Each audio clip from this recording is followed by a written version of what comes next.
Welcome to American Education FM, everybody. I'm Dr. Sean Brooks. Hi there, everybody. Welcome back. Okay, I'll tell you what. This is interesting. This is another one of those episodes where a number of things, of course, have occurred over the course of the week, in particular in the subject of education, which is why I'm here and why I do this. But it continues to show a particular trend that is repeating itself, hence a trend, which is not a good thing. And it really is holding people back from thinking at another level and even advocating for something that is much, much better than what's at face value.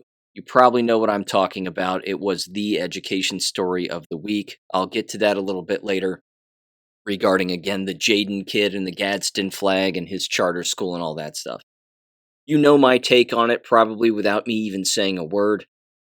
But I am going to get into it because, again, it just continues to show, I think, what is a much larger problem. And this is the wall that people are having a hard time breaking through. So I'll get to that a little bit later. That'll be the first education topic that I bring up. I want to talk a little bit about the James O'Keefe video. It's not surprising, based on, again, board members calling the police on him and other people who were in that school board meeting that he attended a while back in New Jersey. There's a particular story about CPS that I want to bring up as well, and then I've got some jab stories and a few jab articles to round things out here. So, let me start with this first.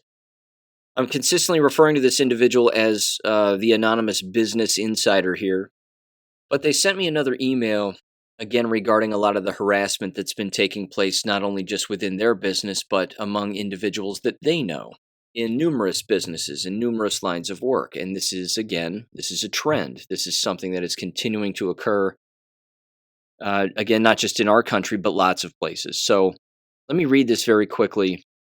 And then again, they ended up sending me another email as well from an individual who lives in Australia.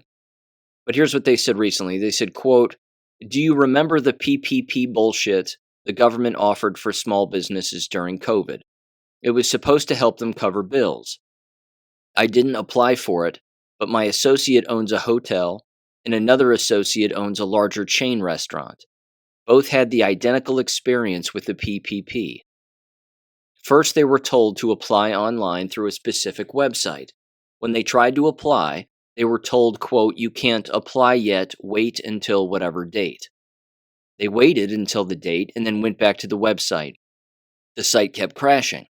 After multiple crashes throughout the day, they both waited until the following day to apply. They submitted their applications and waited weeks for an answer. When the government finally replied, they said that they waited too long and all the funds were already gone. Neither of them ever got a dime. Both were put through absolute hell.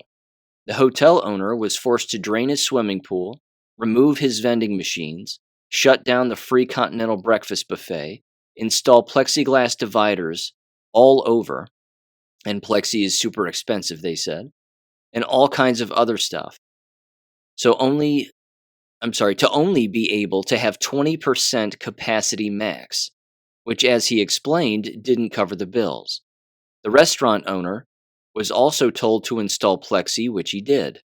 Then the rules changed. He could only offer carryout, in which he had to physically bring the food to the person's vehicle because they can't come inside. Due to rule changes, he had to throw away all food in his kitchen at least 4 times. Massive income loss. He ultimately ended up closing on Sunday, Monday, and Tuesday because carryout can't cover the bills, and he had no staff. He also had to change his menu to help with the cost of food ordering. So the new carryout menu was basically chicken-based dishes because chicken is versatile and a chicken breast can be used to make a variety of different entrees or noodle dishes. He could no longer have his sauces be homemade, so he resorted to pre-made from Costco. These changes tanked the business, but he had no choice. Both the hotel and the restaurant are still open, but both are barely surviving. The restaurant, which has existed for over 75 years, had to sell off its other locations to stay afloat. It is now down to only one location. To this day, it is still closed on Mondays. The owner did his own snow plowing rather, in his parking lot.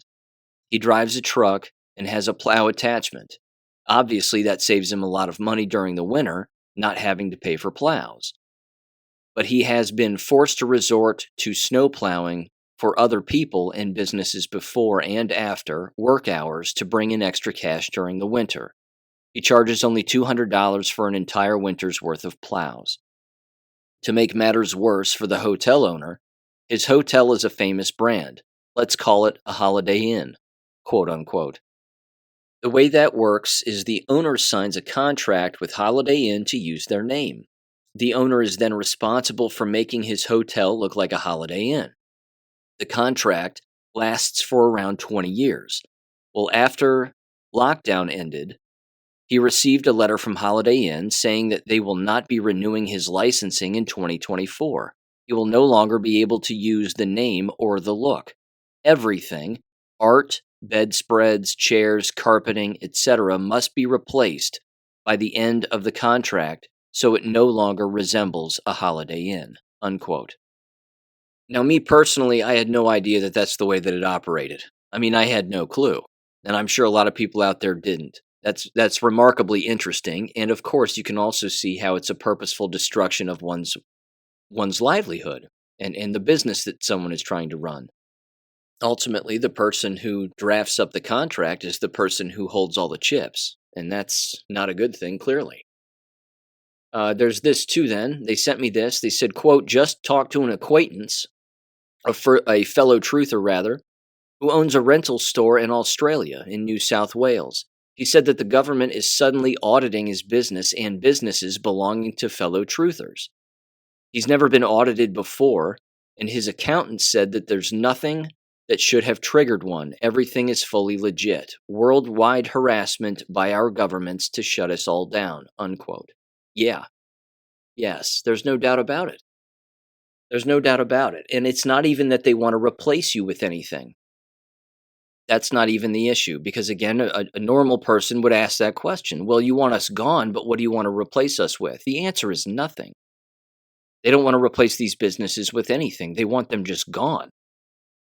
And then they take over the property because clearly the banks own the property to some extent, or at the very least, you're paying property taxes on the land that you own, depending on where your business is. And again, it boils down to the business owner practically owning nothing. But I don't know how to fight against this. I truly don't. More and more people, of course, need to lawyer up. That's expensive, and I know that that's a cop-out explanation because even they don't want to get involved in this kind of thing. But herein lies the problem. Again, it's the money lenders and the property owners. These are the individuals who really control everything that goes on in our country and frankly have for a very, very long time, probably since the inception of our country as a nation. So, yeah, I don't have an easy answer to that, but there's just more business harassment right there and more updates from that individual, and those emails and communications are greatly appreciated, so thank you. Okay, let's get into this now. Education-related things. Again, this is an interesting trend. It's an interesting phenomenon, and the conservative media loves these stories, don't they? They just love them. So I'm going to summarize this very quickly before I just kind of break down a couple of other things. This 12-year-old kid named Jaden, who showed up to his school, of course, he's got patches all over his backpack and whatever else, and he had a Gadsden flag on the back of his backpack, and then was pulled out of class because it made the teacher uncomfortable, and the teacher claimed that they were speaking up for all the students and saying it was making them uncomfortable because, again, the flag has ties to slavery and the slave trade, which isn't true, and all this other stuff. So he gets pulled into the office, as I'm sure everybody's already seen, and then you see that left-wing lunatic of an administrator or whoever it was, waving her hands around and looking like she's at least triple jabbed, sitting across the table from what is, I assume, his mother, Jaden's mother, and their infant sibling right there. So my first question is, who was doing the recording? Was it the mother? And they had, A hidden camera, clearly. I mean, somebody was doing the recording, and I'm guessing it was probably the mother. The mother, of course, threw it up on social media, and then everything blew up. And it all happened basically in one day. All of this just took off in one day. And by the end of the day, the school board had basically had an emergency meeting, an executive session, and they said that the flag isn't banned. He's allowed to have the flag. It's not a problem. Because again, they don't want the negative media attention, and they don't want to get sued because they'll lose. This is a open and shut First Amendment case. And again, anybody with a brain in their skull knows that. This is not complicated. The problem that I have, and you know exactly again where I'm going with this without even saying a word, is that the parents continuously send their children back to these environments that just got done taking advantage of and singling out their child for something that is based on what? Based on their feelings, not facts. Because feelings are not facts, and we know this. So the child can read, the child can write. There's no reason for the child to be attending this Vanguard school. And there are approximately, I think, just under a dozen Vanguard schools in the United States. This particular one was in Colorado Springs. There's at least, I think, 4 in Florida. There's a couple in Texas, one in Illinois, another one in California. I mean, they're charter schools. They're just charter schools. They operate on a lottery system. They use direct instruction, or they're supposed to. I really don't know what else to say about the schools themselves. I suppose they're your average school, but what we know is these are not average times. And what we also know is that they are not hiring average individuals to be school teachers. It's actually far worse than that. That's bad enough, but it's far worse. They're hiring below average thinking people to be school teachers and administrators within these buildings. The vast majority of which, I might add, are either women or gay men. This has to be taken into consideration because this is the environment. And when, again, those individuals are working together in those environments, the likelihood of them all agreeing on a number of different things that are false is remarkably high. It's remarkably high. With all of that said, this kid is being pimped out, in my opinion, certainly, I would say, in some part by his parents. Because again, it's garnered a lot of attention, but at the same time, who swoops in to talk with this kid and leech off of him like the leeches and ticks that they are, but Charlie Kirk and Ben Shapiro. So here's what I want to do very quickly. I want to play a quick little audio, a little video that this Jaden kid took. Probably his mother filmed him, but he's basically saying thanks for all the support and blah blah blah. And here's what's gone on in my school since, because again, they were telling him to take the flag off, and then all hell broke loose, and then the panic set in, and the basically the court of public opinion got a hold of the story, and no one had heard of the school at a national level until, of course, they embarrassed themselves with their stupidity, and then there it is. But I want to play this audio first before I get into a few other topics related to this, because this is an important aspect of this. On a number of different dimensions. And I wish that people would think multidimensionally about this and ascend to a higher dimension of thinking on this issue, rather than just making the memes and repeating the same message over and over again and saying, this kid's a hero. I mean, look, his parents set him up to do this. He probably had that flag on his bag before now, but all of the sudden now it becomes a problem, even though there's probably pride flags everywhere, and I think even he said that.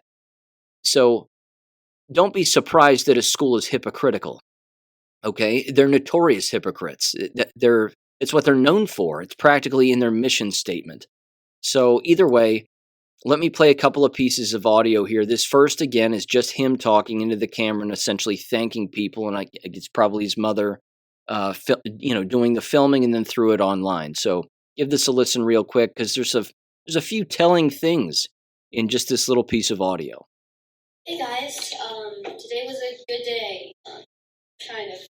When I got to school, the kids were really hyped up because they saw me on Twitter. And kids are putting "Don't tread on me" on their locker. Well, at least my new made friends, because I'm big on Twitter, and now they like me all of a sudden. But the teachers, on the other hand, I got some dirty looks, that's for sure. They're definitely not happy with me. But other than that, it was pretty good. I was on the Charlie Kirk show, and Ben Shapiro had me. It was a really good day, in my opinion. Well, have a good day, y'all. Again, I got to take this in a number of different directions because this is just too important, in my opinion. First of all, you've heard me also say this numerous times, but I don't believe that using children as a political pawn in this very serious war, where children are clearly the target, is a good idea. Bringing a voice to it and a message to it is important, and highlighting the hypocrisy of the school and highlighting the stupidity of the school is necessary, without a doubt. Again, I'm not discrediting the importance of that. They embarrass themselves, and that needs to have a light shined on it because, well, they're idiots.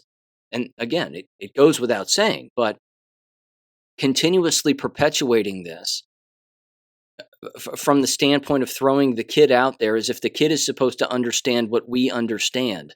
That's just not the case. He's not gonna fully grasp it. I'm glad that the kid is a patriot. He's clearly a red-blooded American. That's a beautiful thing. And he's hopefully going to grow up to be one. But again, you have the likes of Ben Shapiro now and Charlie Kirk pouncing on this kid for clicks and for likes and for shares and things of that nature. That bothers me. Okay, because again, you have to understand the background of Ben Shapiro and Charlie Kirk. The lesson here with a number of different individuals, and I'll start with this particular point. In fact, this point is made in that audiobook that I suggested that people listen to. It's about 4.5 hours long. The Great Red Dragon, or the London Money Powers.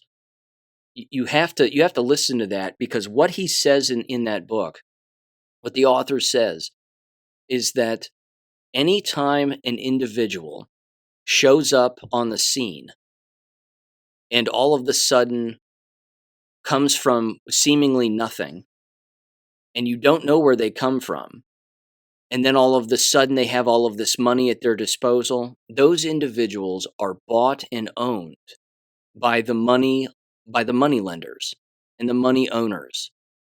And again, as far as Ben Shapiro and Charlie Kirk are concerned, those individuals are Israeli, and they happen to be Jewish. So Charlie Kirk and Ben Shapiro are owned. No one knows where Charlie Kirk came from. He immediately showed up on the scene, was on stages, yelling at leftists. He has handlers, doesn't put down the trannies all that much, but will make fun of them from time to time, but then back off. And again, the reason that he does that is because he's controlled, and the message that he puts out there has to be one where he's controlled. You know, on Gab, he's consistently called out for his hypocritical tweets, which is fantastic.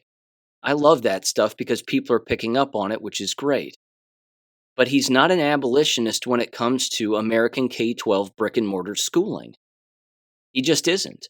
He's not an abolitionist when it comes to brick and mortar university and college education, so to speak, brainwashing, torture. You know the words I've used to describe these environments. He's not involved in that. He's involved in maintaining the system. Why? Because the very moneylenders who fund him and prop him up are the same people propping up this corrupt system.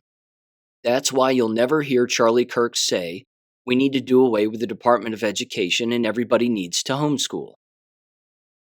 Same thing with Ben Shapiro. They're never going to say that because they can't. Because they're told not to.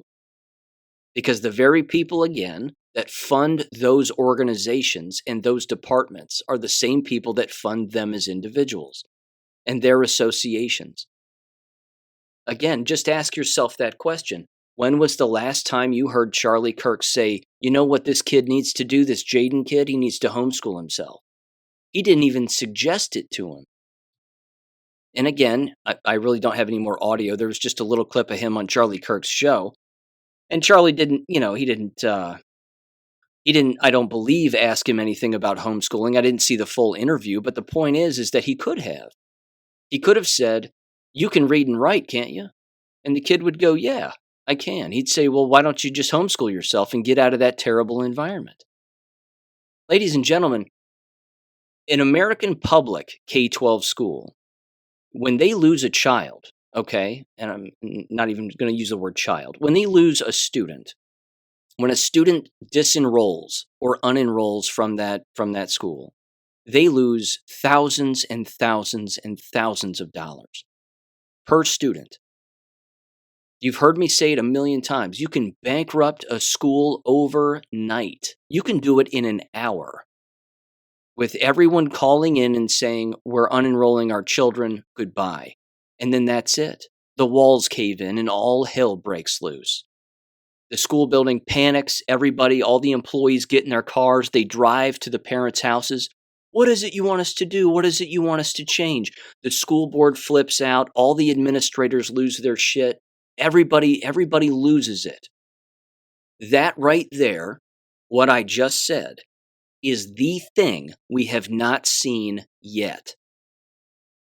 And I'm emphasizing the word yet, but we haven't seen that yet. Now, why haven't we seen it? Because too many people are still plugged into the matrix. Too many people are still brainwashed, and the likes of Charlie Kirk and Ben Shapiro know that. And they don't want to even approach the subject, because if they do, they'll implant that idea in their brainwashed audiences. And then they'll start to say to themselves, "Wait a minute, what if we do a mass exodus all at once from this school district? What will happen?" I just explained to you what would happen. I just brought it up, and it's a beautiful thing, and that's the thing that needs to happen, because that's the thing that has not happened yet. So again, I made a couple of comments, couple of basic comments on Gab about this Jaden kid's parents sending him back right into the same meat grinder that chewed him up and singled him out. And you heard the kid, by the way. You heard the kid even say, "I got dirty looks from the school teachers, but I've made a lot of new friends because I'm famous on Twitter, and there's Gadsden flags all over the lockers and whatever." I mean, that's fantastic. That's taken over a building and highlighting again and shining a light on the stupidity of the people who work in the building. Why in Christ's name would you ever send your kid back to that building again? Why would you do that? So I said, a couple of things on Gab, and I got one comment that I thought was very interesting. But again, it proves that this individual who made this comment is in the matrix. They specifically said, "How can you suggest homeschooling? You don't know their finances. You don't know their home situation. You don't know what's going on." First of all, none of that has anything to do with his ability to teach himself. Absolutely nothing. He can teach himself, he can read, he can write, he's on his own. Does he sound like a competent young kid? Yeah, he does. He's got his head on straight. My problem isn't with him. My problem is with people refusing to break out of the matrix. And when you pull a kid out of a charter school, that's a beautiful thing, because the charter school feels that pinch even more. Even more. Not to mention, there's probably not going to be a follow-up with this story regarding any parent who basically says, "You know what, forget it. I'm pulling my kid out of that charter school. We're homeschooling. I don't want my kids anywhere near those adults. They're clearly not behaving like adults. They're not thinking rationally about anything. They're jabbed. You can assume that. And that's the way that it is." But you're never going to get a follow-up story like that, let alone hear of one, because they don't want that getting out, because then that school will crumble. That school relies on attendance. And again, it's not that it's a tuition school. It's not. It's a charter school. It's free. But they have money lenders too, the school does. They have things that they have to push forth too. And if the money lenders don't like the message that's being put forth, well, then the school will close its doors, which is why they are going, all of these schools, public, private, charter, doesn't matter. They're all going hard left because that's what the moneylenders want. That's the messaging. That's the mission. The mission is to, again, brainwash, indoctrinate, and torture everybody in the environment. Now you're hiring those kinds of people who are brainwashed, indoctrinated, and tortured, and those are the individuals now doing the teaching, so to speak. They're the ones doing the indoctrinating and the torturing. I just don't understand why people would continuously send their own child back to that very environment. Again, I think back growing up in the 80s, I mean, if something like that would have happened, that would have been it. It would have been game over. We'd have been out of that school almost in an instant. I have a slight criticism here also. This is Ultra Peppy Lives Matter. I follow him on, I follow this person, on Telegram and read some of their posts, decent posts, but it says this. And again, my take on this, but here's what they said. They said, quote, "The future is bright when you have young leaders like Jaden being raised to love the Constitution, their inalienable rights, and having the courage to stand for freedom. What a great young man. Salute to this man's parents. This is how you raise your children," unquote. Well, what are we talking about? Are we talking about his knowledge of the First Amendment? If that's true, then yeah, I agree. But is this really how you raise your children? When it comes to sending them back into the meat grinder, the very environment that, again, abused him, theoretically, singled him out, and sought to make an example of him. That it's only their way or the highway. Rules for thee, not for me kind of thing. Again, his own mother took a picture of him in the parking lot of the school behind one of the employees' cars that is loaded with left-wing stickers. Just hard left-wing stickers and all of the ideologies and whatever else. And he, on the back of his bag, has a bunch of different patches, couple of military patches and whatever else. And then, of course, the Gadsden flag. And someone complained, and then the whole thing blew up. You have got to leave these environments. I keep saying it. I keep beating this horse as much as humanly possible, but I don't know what else to say. Don't send your children back into the meat grinder during a war like this. The battlefield is the building, is the school. And America as a country is never, and I mean never, going to improve and get back to what we used to be as long as these schools exist. And they only exist with your participation. That's it. That's it. So it's got nothing to do with finances or you don't know the mother's job or whatever else. I mean, it looked like Jaden has a very young sibling also because that young sibling was in a car seat in front of the hidden camera, kicking its little legs and its little feet in the air. So, I don't know if the mother is a homemaker or not, but it doesn't matter. The kid is polite. He's intelligent. He doesn't have to go there.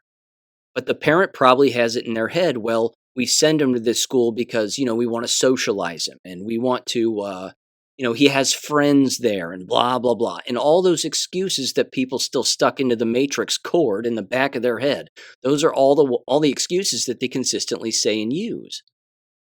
But that cord has got to be pulled. If he's there for friends, he's there for the wrong reason. He's clearly not getting an education. You have a woman in the building saying that the Gadsden flag is tied to the slave trade. So she's retarded, which means why are you sending your child to a building where a person is on camera who works there being as retarded as she is? I mean, who's the idiot now? You get my take on this. I mean, I know you do.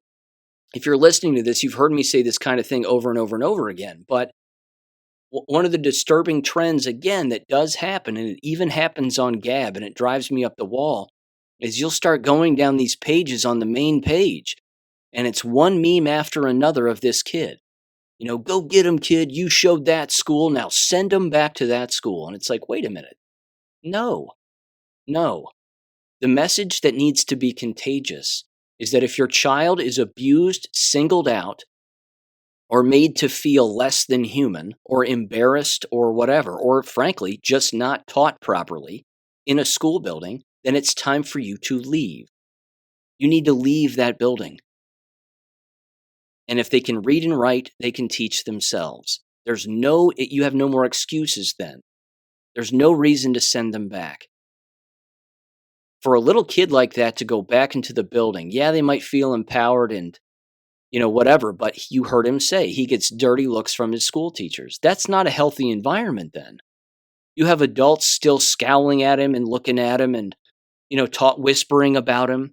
I mean, hell, when I went to high school, there were numerous teachers that hated me when I was a student. They couldn't stand me because my parents gave them hell on a semi-regular basis.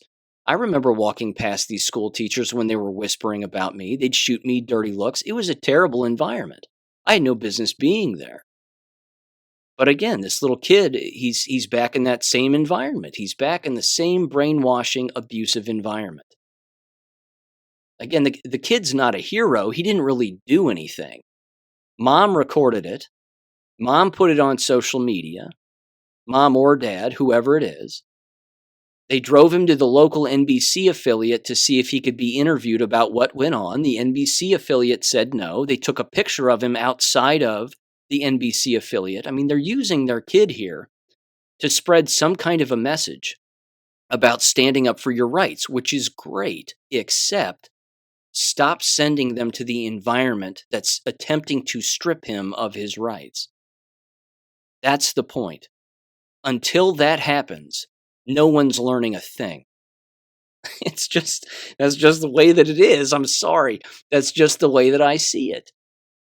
The story that would go viral, okay, to use that cliche phrase, would be if a group of students, or the vast majority of an entire building, as I said earlier, just unenrolled. They just unenrolled. And honest to God, here's the way to do it, okay? If someone wanted to do it like this. If you want to get the most attention, here's how you do it. You organize it to the point where all of the students actually show up to the school, but then, if they're old enough to drive, then they leave the building. And if their parents show up to pick them up, then coordinate the time in which all of those students stand up from their classrooms and they all walk out at the exact same time. But it's not one of these temporary attention-getting walkouts. No. This is a permanent removal from the system. Because again, imagine the look on the face of a school teacher if half to 75% of their population in that classroom stood up and walked out. They all just looked at each other. They looked at their watches. Of course, they don't wear watches anymore, but they look at their watches, tap their wrists, or, hold up their cell phones or something and signal to one another that it's time for them to all leave. They all pack up their stuff. They stand up. They walk out. The teacher goes, where's everybody going? What's going on? And then they start shouting at them to sit down and stay in the room and blah, blah, blah. All hell would break loose. And then by the time they hit the hallway, all the other students who are leaving at the exact same time are in the hallway also. And they all walk out of the building. There isn't a single resource officer who could stop them. There's not a single administrator who can stop them. And if anybody tries to stop them, you simply say, we're no longer students in this school building. We're no longer students in this district. Goodbye. And then the phones start ringing off the hook because it's all the parents unenrolling their children. That right there is the thing that has not happened yet. And I'm telling you, that right there is ascension. That is a separate dimension of thought that it has not occurred yet. Until that happens, everybody's just spinning their wheels for clicks. I think it's horseshit. I really do. I think everything else other than a complete removal from the system is just people spinning their wheels for clicks and attention. I think it's a bad idea. But what I just suggested there is how you take the Overton window and you destroy it permanently. And then everybody can see clearly the light of day and what the answer is. And don't feed me that excuse of not everybody can do that. That's fine. Then those people get to stay in that terrible environment all they want. They can be as special ed as they want. They can be as mentally handicapped or physically handicapped as they may be. So be it then. So be it. Turn the schools into just for those students then. But anybody who's able-bodied and able-minded has no business going. Until that happens, I'm sorry. You're attending for all the wrong reasons. Trying to show off, trying to get a girlfriend, a boyfriend, trying to do this, trying to do that as a student. It's a waste of time. It's a waste of time. So again, if I was the parent of the Jaden kid, I wouldn't have whored him out to the media the way that these parents have. That's my opinion. I understand people might disagree, but I would homeschool him instantly. I would use Abeka.com. The kid clearly loves God. What's the problem? What are you waiting for? What are you waiting for? You trying to get a lawsuit? Are you going to, pimp him out again to the broken system one more time? This is what I have a problem with.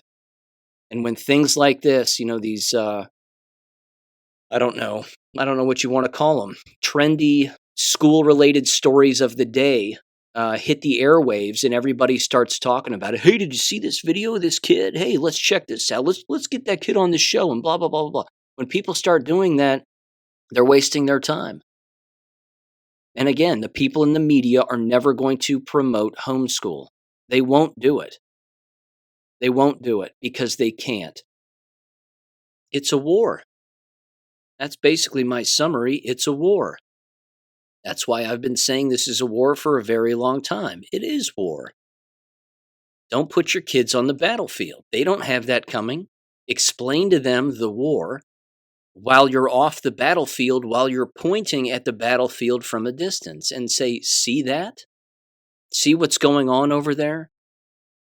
That's the war, and it's happening all across the United States in all of these buildings. It doesn't matter if it's public, private, or charter. It's happening everywhere. And I'm not going to send you into the war. You can analyze the war from a distance. You can even participate in it by trying to advocate for people to leave those battlefields. Because again, that's the meme. That is really the meme, and it's the meme that's been talked about since the beginning of time. The money lenders are around the board table and the game table, but the table is made up of people on their hands and knees with their backs up in the air holding the game table on. If they just stand up, the game ends. And then the money lenders don't have a game to play anymore. This is what has to happen. And again, it's so easy to do. It's so easy to do as parents could do it if they just retaught their children on how to behave in a home environment and gave them structure within the walls of their own home. They could easily teach themselves at home, but they don't know how. And unfortunately, again, many of these parents have forfeited their parental responsibilities to government and to the school. And, well, look what that's done. Look where that's gotten us as a country. I mean, that's the brainwashing, and it's worked. It's worked. So that's my 2 cents on that issue. There's also this, again, just very quickly, this continues to prove it, and then I'm going to get into the James O'Keefe thing, because even that shouldn't shock anybody, and that should prove it too. There was this very quickly from The Blaze. It's titled, "Tolerate It and Look Away," quote unquote. Female students allegedly discover exposed male in girls' restroom, prompting parents to sue the school district over policy. Back to the old bathroom stuff, okay? Michigan parents, Vicksburg community schools. Why? Why? You're going to sue the school over what? Because they're degenerates and this is what they do and who they are? How about you leave? How about you all just leave the school district? If you do that, they'll be out thousands and thousands and thousands of dollars. But Mom, Dad, I go there for the games and I go there to meet up with friends and I'm never going to see them and I'm never going to talk. Put your foot down and say, I'm the parent, you're the child. You do what I say, and I say, we're gone. We're out of here. Just do that. I don't get it. I don't get it. Okay.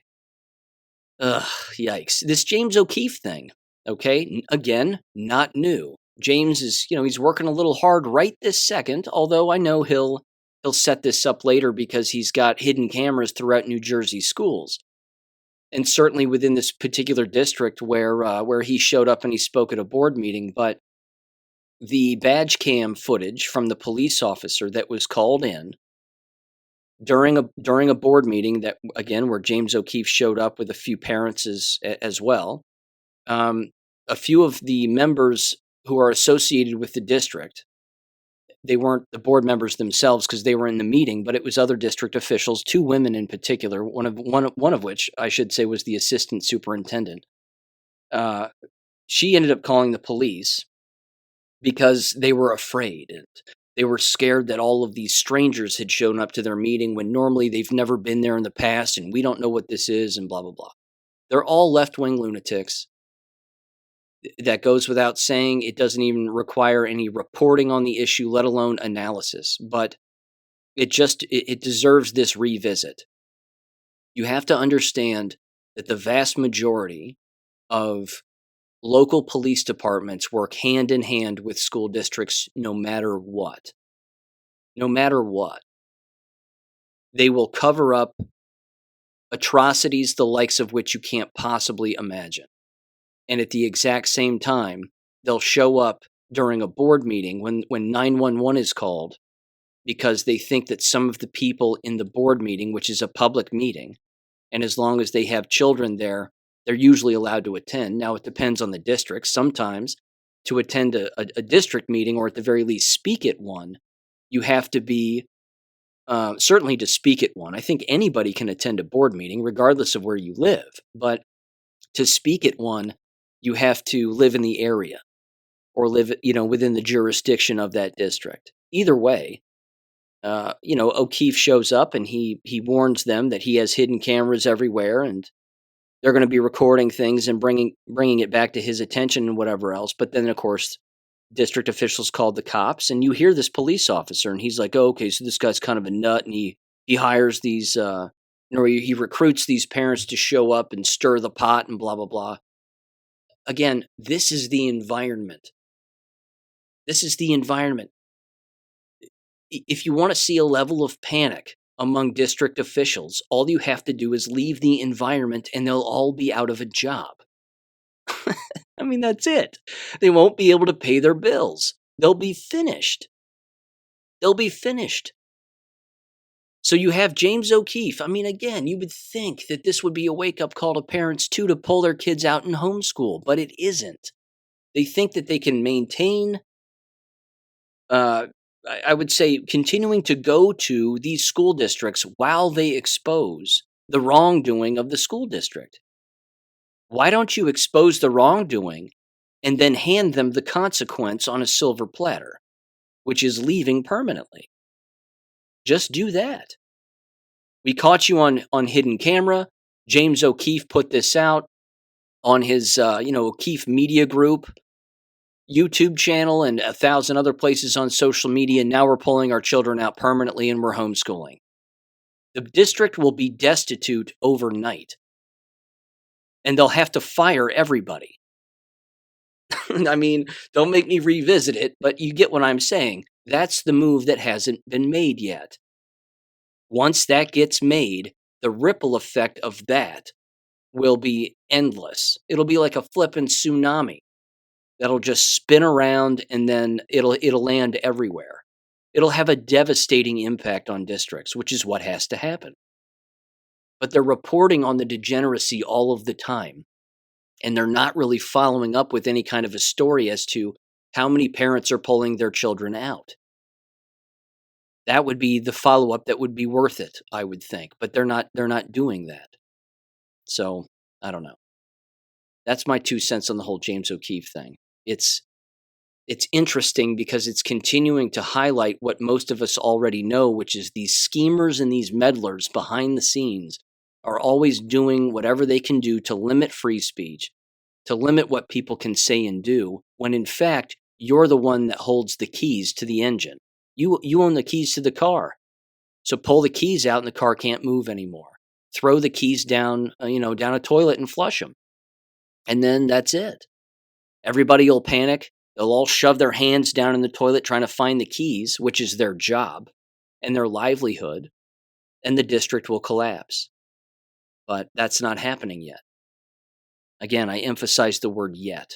I really want that to happen because that's the only way forward. If anybody uses the term reform when it comes to American public education, that person is not your friend.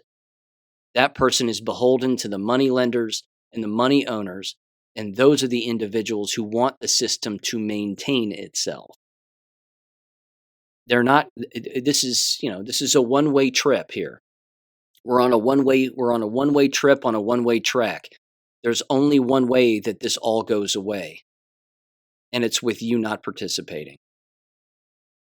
Now, I want to mention this here. I want to shift gears here slightly, and I want to bring in a story that was brought to my attention that is also on GoFundMe. So if you're interested in checking this out, by all means, I will link the description below. I've donated to this particular GoFundMe, and I'll tell you, I'm not one to do this necessarily, but this one grinds my gears. And again, it was brought to my attention from Outcast from the Dangerous Info podcast. He says that he knows these individuals and has known them for quite some time. And I'm just going to read this story here. It's rather heartbreaking. But it has to do, again, with the corrupt court system, certainly, and CPS, and negligent parents, and then family members who are trying to gain full custody of the negligent parents' children. Or child, singular child in this particular regard. So let me just get into this description here and we'll get going. It says, "Hi everyone. I'm asking for help from my sister Val to be able to obtain a new lawyer to help her get grandparents' rights and fight to bring Emma Lynn back into her loving home. Most of you probably know this story, but for those of you who don't, here goes. On December 28th of 2021, the worst nightmare occurred. Her 6-year-old grandson, Terrence Adams, was brutally drowned in the bathtub by his mother's boyfriend, while Emma Lynn, then 2, watched her brother be murdered by Hunter Locke Hughes. The situation is even worse because it could have been prevented. See, the mother, Ashlyn, had 5 open CPS cases against her at the time. Multiple hospital visits where Terry had black eyes, broken arms, and bruises, all reported by my family, the hospital, and Terry's school. CPS continued to give the kids back to the mother. There was a safety plan in place, and it was broken by Ashlyn, which resulted in her leaving the children alone with Hunter, who then murdered sweet, disabled Terry. Terry was born with Charge syndrome and endured many surgeries and overcame so much in his short life just to have his life ended this way. Since the murder, for the last almost 2 years, my sister Dawn, Val, and her husband Michael have had custody of Emma Lynn and were promised by foster care that they could eventually adopt Emma Lynn, which now has changed as the new district attorney in Terry's case, along with the court, felt that they need Ashlyn's testimony at the upcoming trial, it says, so they recommended to the courts to let Ashlyn have another chance and gave Emma Lynn back to her. After she passed a few parenting classes, same ones she passed with CPS, and got Terry back multiple times before his death. It's been 18 days since Emma Lynn was ripped out of the only home that she knows by the people that protected and loved her the last 2 years. Val and Michael have exhausted all their financial resources on legal fees and taking care of Emma Lynn without any help. Now they need funds to obtain a new lawyer that can help them fight to bring Emma Lynn home and have grandparents' rights. It says that all of the funds will go directly to the legal fees to fight this case with CPS, foster care, and family court. It says if you want to follow the case further, you can look up the Detroit newspaper article from 6/8/23 on Google, or rather Google Terrence Adams for all the media info. Also, if you know a family court lawyer that specializes in these cases, please send me their name. It's been 18 days since she was taken away, and the mother won't let my sister, the father, Gary, or anyone in our family even check on or speak to sweet Emma Lynn. We want to make sure what happened to sweet Terry does not happen to her or any other child. We need help to make this happen. If you can't donate, we understand, but please pass this link on to others or pray for Emma Lynn's safety. Thanks so much. Sincerely, Dawn Val and Michael Joseph, unquote. Again, they're looking for 7,500. It's up to 1,575 as I'm talking to you right now. This is put together by Shannon Grabowski out of Grant Township, Michigan. So I will link this in the description below. Absolutely horrific. That goes without saying. And again, what judge, of course, in their right mind, and they clearly aren't in their right mind, would hand a child back to the mother after the mother's boyfriend murdered her firstborn child? Seems like an unsafe home, does it not? But this right here again, ladies and gentlemen, this is the court system. This is CPS in a nutshell. Absolutely awful.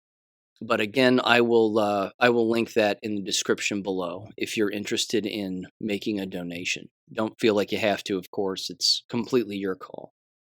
Okay, jab-related things. First of all, you may recall, I think it was episode 502, it was brought to my attention by our business insider that those COVID contracts that were making the rounds, I think it was last week, certainly last week, that indicated that there were a handful of companies in Canada and a handful of companies in the United States that at first glance appeared to be government contractors of some kind, or that they were receiving government contracts that were essentially saying that they're going to have to put together COVID measures and then receive potential funds for it or something along those lines. But either way, they were signing COVID contracts, basically, for preventative measures, quote unquote, to the tune of roughly $500,000. And that those particular companies, again, their order dates or their contract dates started sometime in August and would end sometime toward the middle or end of September, maybe a year from now, something along those lines. Point is the Business Insider looked it up and looked up these companies' names, and it turns out that they're not government entities whatsoever. In fact, they are flooring companies and housing siding companies, and that's really about it. And even looked up their location. And again, it just seems like not a honeypot, so to speak, but it seems like a money laundering operation kind of thing. So I guess the lesson there is don't take things at face value. Certainly, we shouldn't be taking these government contracts at face value, and we should do a little more digging, because what we might end up finding is that people are still taking advantage, or at least maybe trying to send, I don't know, backwards messages regarding these COVID contracts and what they claim government is saying and or doing, and then who knows? I mean, the story I brought up at the beginning with some of these companies, of course, not receiving the PPP loans or whatever they were called, whereas other companies did, and other companies were given the runaround and then couldn't cash in on any of it, I suppose, even, again, to keep the lights on or the roof over their head or pay their employees. But I don't know. The number of crimes that have gone on with the COVID cash and the CARES Act stuff and all of it, it is astounding. It really is next level money laundering. And of course, we can't trust the DOJ to do anything that's right, so I guess kind of keep that in mind. Let me read this now. This is from AJ, our favorite California lawyer. He got kicked out of a Starbucks, and here's why. So I'll just read you the text, and it's absolutely incredible. And this is the kind of social vigilantism that I just love. Absolutely love it. And it involved a child. It says the following quote: Sean, I got kicked out of a Starbucks yesterday for letting a mom have it for masking her 10-year-old child while waiting for their order. I told the mom that she was abusing the child and that the kid was not going to make it. borrowed your line, quote unquote, and also called the mom a mental case and stupid. Nice work. He continued to say, this is hilarious. He continued to say, someone suggested the possibility that it may be good for a child's karma to experience masking. I'm not even sure what that means.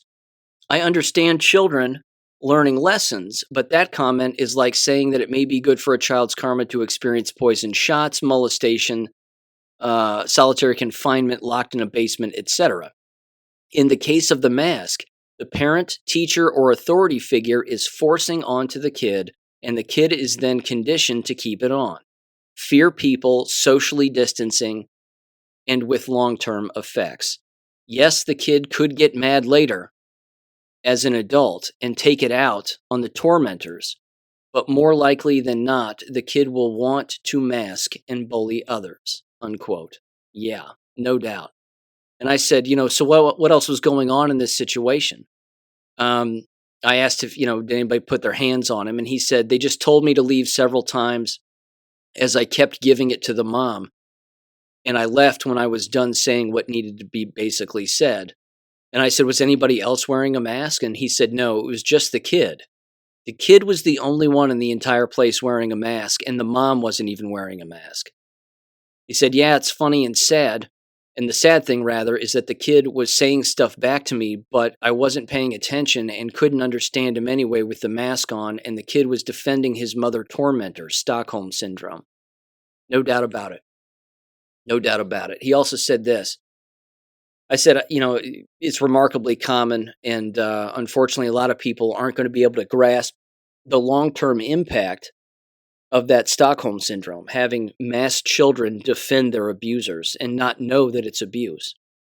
He said the following, quote, I notice a certain type of educated white Gentile mom who does this to their kids in the middle and upper middle class neighborhoods, smug liberal Obama Clinton Biden voter who cannot respond with facts or data when challenged and unwilling to even discuss it.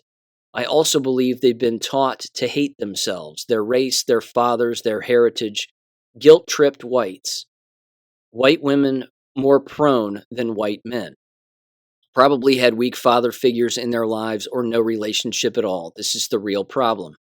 Worst part, like you have said, is that they pass it on to their kids, who will do the same to their kids, assuming they make it to adulthood. Yeah, no doubt about it. No doubt about it. He also sent me this jab-related story, which actually first, by the way, that's excellent. That entire scenario is excellent. Anytime, I understand that endless people would say, well, it's not your kid, leave him alone, and whatever else. I mean, look, we got to drop some red pills sometime. And doing it in a social setting where a kid is wearing a mask and nobody else is, that's child abuse. It's brainwashing. I mean, that goes without saying. Clearly, the mother is brainwashed. Triple jabbed, quadruple jabbed, who knows? Is clearly a driving hazard if there's an automobile that they're driving with a kid in it. So child endangerment without a doubt. But this right here, again, this is the massive problem and these multiple dimensional scenarios that people are not considering. I mean, the normalization of child endangerment exists now. This is a thing.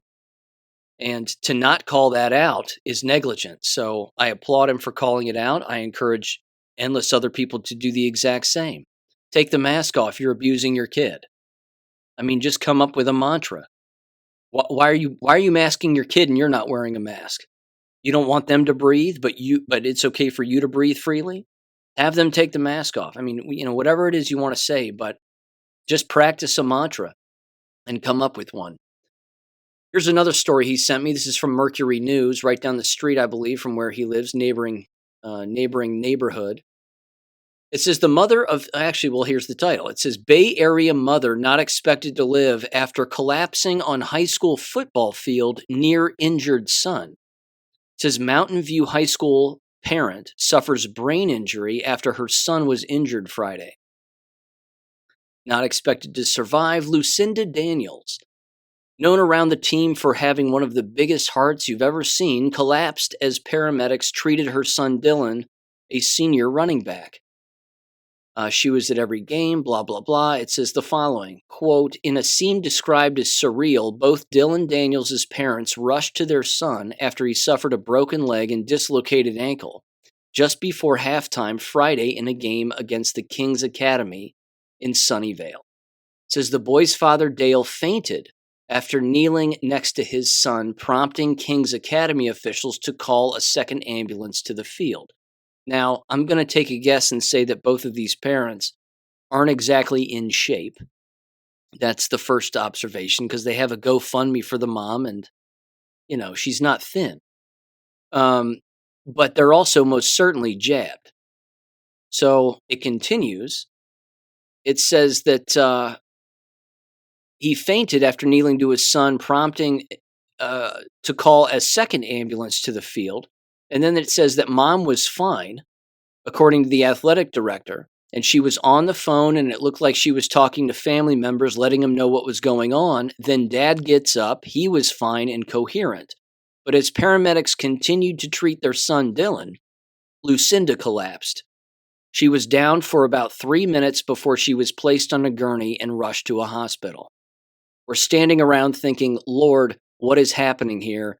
It is so surreal, someone said, whoever that person is. And it says, you almost think that it was just a bad dream that you're going to wake up from. She was 44 years old, or is 44 years old, suffered a second aneurysm that left her with no brain activity on Saturday night, suffered a stroke, the whole thing. So, yeah, I can only imagine what that would have looked like.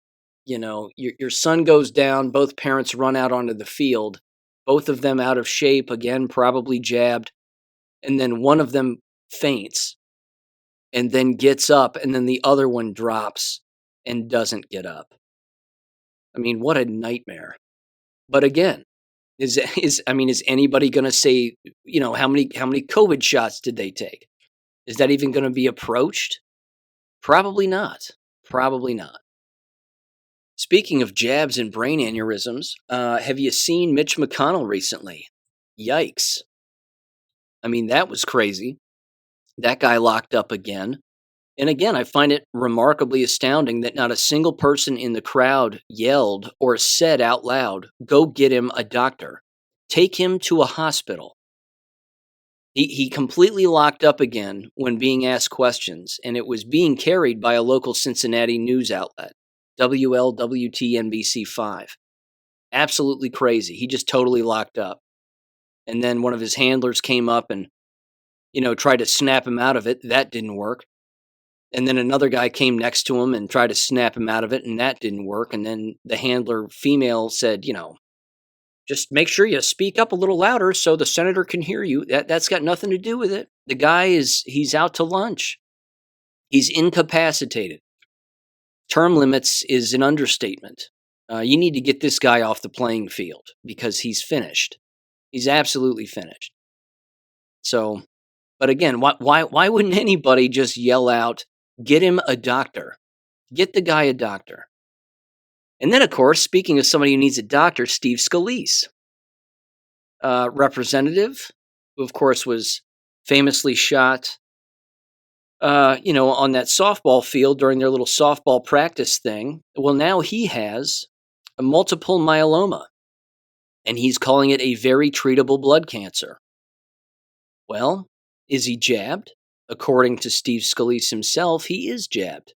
He said so. I took the vaccines, and I'm glad I did, and blah, blah, blah. Well, there you go. See, not everybody got placebos, ladies and gentlemen.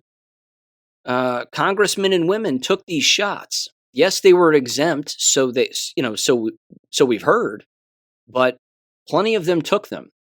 And some of them have openly talked about, their illnesses and side effects as a result, which, of course, are intentionals, but they've openly talked about it, like Representative Mace. Again, I forget the state which she's affiliated with, New York or New Jersey, something. But either way, she's openly said it during live testimony that she's injured from the jabs. So there you go. Another cancer case, but don't worry, it's treatable. Well, quit taking shots. Quit taking shots. Your DNA's ruined now. Here's another one from the Western Journal. CDC mysteriously stops accepting COVID vaccine adverse event reports ahead of the new vaccine push. It says, as reports emerge of an upswing in COVID-19 and a push for vaccinations begins, a new report is questioning the reasoning behind the termination of a major system for reporting coronavirus vaccine health incidents. The CDC is doing away with VAERS, it seems. And there you go. Now, why would that be the case? Why would they be doing away with vSafe? Oh, I'm sorry, it's not VAERS, vSafe. It says on May 19th of 2023, CDC closed enrollment in vSafe for COVID-19 vaccines. vSafe was developed specifically for COVID-19 vaccines and has been an essential component of the pandemic vaccine safety monitoring system. Yes, I'm sure it has. vSafe users, it says, or others who get vaccinated can report any possible health problems or adverse events following vaccination to the Vaccine Adverse Event Reporting System, or VAERS. Well, we know what they're doing with VAERS, don't we? They're deleting posts on VAERS. They've been doing this for quite some time. They've even been editing posts within VAERS. Trying to push everything over to VAERS where most doctors don't use it and only 1% of all adverse reactions are reported, if that. Good luck. There's also this one too from Vigilant News. Let's see. It is titled, Pfizer's COVID vaccine causes VAIDS in children, study proves. Vaccinated children become susceptible to bacteria and fungal infections. That's not the only thing. Those aren't the only two things. There are many, endless symptoms. It says many of us shared anecdotes of loved ones vaccinated with COVID-19 vaccines and bioweapons and suffering from all sorts of unrelated illnesses afterwards. I know a young individual who, after mandated COVID vaccination, had all sorts of bacterial illnesses and he has never had before. It says, finally, we have scientific confirmation that vaccination against COVID-19 causes a marked decrease in immunity to heterologous pathogens, if I'm saying that right, such as other viruses, bacteria, and fungi. No. What this, again, with all due respect to these writers and old Vigilant News and the Vigilant Fox and all that stuff, what these individuals don't understand is that there's no such thing as viruses and bacteria. There is just poison in the body. And it's the body's inability to get rid of what was once a normal, healthy cell in their body that has now become toxic. And all of those toxic cells now are just building up inside of the body because the body can't get rid of it. That's it. It's that simple. But yes, this is VAIDS. It is vaccine-acquired immune deficiency syndrome. The proof is endless. The pictures are graphic. That's what's going on here. Here's a little bit of news out of Australia. I used to, again, discuss a great deal of things that were happening over there, and it's still happening. And unfortunately, they're really pushing the 15-minute cities over there big time. And unfortunately, that's becoming a very quick reality. But there's this from the Australian government and their Department of Health and Aged Care. It is titled, Product Information Inserts are no longer required for injectable medicines administered by health professionals. It says from September 1st of 2023, printed product information, or PI inserts, won't be required in the packaging of injectable medicines administered by health professionals. Approved PIs for all these products will still need to be made available on their website. Yeah. Because how's that worked out? I mean, no one read the package inserts anyway, let alone asked for them before they received the shots, the first go around or the second go around or the third go around. So why would they do it now, let alone go to a website to figure out what's in the same poison that they've already taken 3 or 4 doses of anyway? The craziness won't quit, ladies and gentlemen. The craziness will not quit. Okay. I'm going to wrap it up there. couple of quick things for next week. First of all, there will not be a show on Monday, but on Wednesday's episode, Dr. Robin McCutcheon will be coming back on from Marshall University, economics professor. We're going to be talking about a great deal of things. We're going to start talking about her summer, what went on, what she observed, her university retreat before school became back in session there. And then, of course, we're going to get into the jabs and endless other observations that she's made, probably talk a little bit about BRICS and what's going on with that. And in fact, that conversation is going to take place on Tuesday. And then what I will do is I will upload that as quickly as I can on Tuesday. So hopefully by Tuesday evening, if you're interested in listening to it then you can give it a listen then on BitChute and Rumble.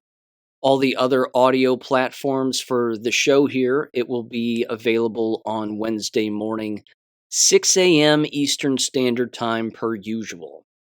With that said, ladies and gentlemen, have a great weekend, and I will catch you on Wednesday. Peace.